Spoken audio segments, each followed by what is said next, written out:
Enkoko twagikutte mumwa okuva mu district ya Jumani okusobola okusanga ekidyeri okusala omugga Kiira okudda mu district y'e Moyo.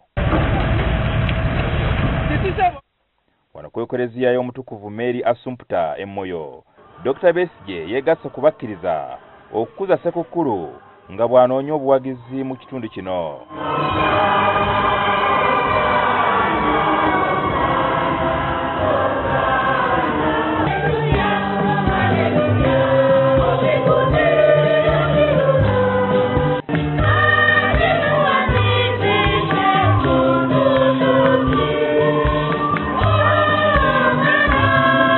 Ekitambiro kya Misa kikulembeddwa Reverend Father Louis Ajusi.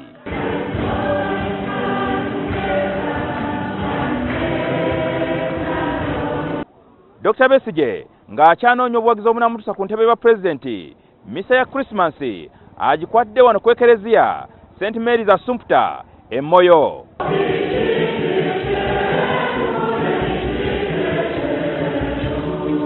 Besigye bw'abadde ayogerako eri abakkiriza essira asinze kulissa ku kwagalana naddala mu kiseera kino eky'amazaalibwa. The message of love, the message of equality before God, to serve His command, the command of love, loving our God, loving our neighbor as ourselves.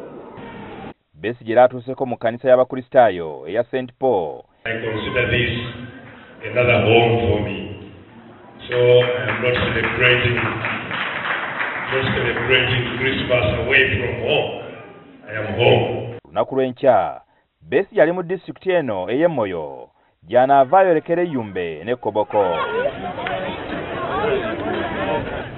Merry Christmas, Merry Christmas, Merry Christmas. Jingo Francis, NTV, Moyo District.